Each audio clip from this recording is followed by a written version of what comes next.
Bonjour à vous. L'astuce de ce dimanche sera pour protéger votre registre. Je m'explique. S'il est un programme plus qu'important dans Windows, toute version, c'est bien le registre. Effectivement, comme vous l'avez constaté par plusieurs fois dans cette rubrique multi-astuces, il permet toutes sortes de modifications dans l'application de votre système. Je profite de l'occasion pour vous rappeler que puisqu'il est au cœur du système, qu'il est plus qu'important de toujours faire une sauvegarde avant d'effectuer n'importe quelle modification ou création d'une valeur ou d'une clé.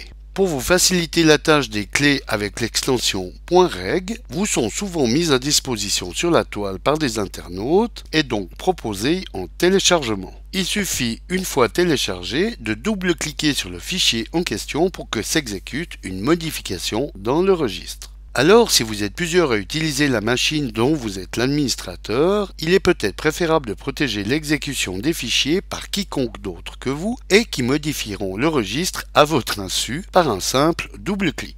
Alors, pour protéger votre registre, voici comment faire. Donc, comme nous allons le voir avec un fichier à l'extension .reg, comme celui-ci, il suffit d'un simple double-clic et de confirmer en cliquant sur oui pour qu'une transformation dans le registre s'effectue. Alors pour éviter que cette transformation puisse s'effectuer d'un simple double-clic, nous allons aller dans le registre. Alors effectuez le raccourci clavier Windows plus R, inscrivez ensuite Regedit dans le champ ouvrir et cliquez sur OK. Déroulez ensuite successivement les clés HKey class root, Regfile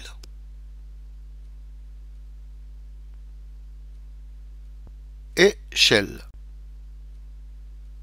Allez maintenant dans le panneau de droite où se situe la valeur chaîne par défaut, ici, et effectuez un double-clic sur cette valeur chaîne.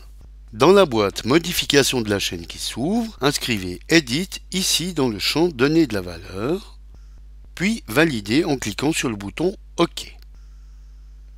Fermez le registre et, bien que ce ne soit pas toujours nécessaire, il est tout de même préférable de redémarrer votre machine pour valider cette modification, ce que nous allons faire. Désormais, donc, comme nous allons le voir, lorsqu'un double-clic sera effectué sur un fichier .reg, celui-ci s'ouvrira par défaut dans le bloc-notes, ce qui permet entre autres aux utilisateurs confirmés de détailler les codes et transformations éventuelles du système. Il vous sera tout de même tout à fait possible d'appliquer une transformation dans votre registre à l'aide d'un fichier téléchargé.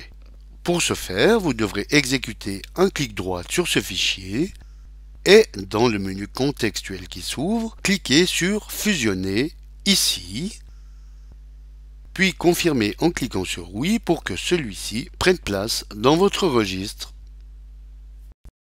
Voilà, bon dimanche à tous et à dimanche prochain pour une nouvelle astuce, si vous le voulez bien. Éric Coton pour lematin.ch.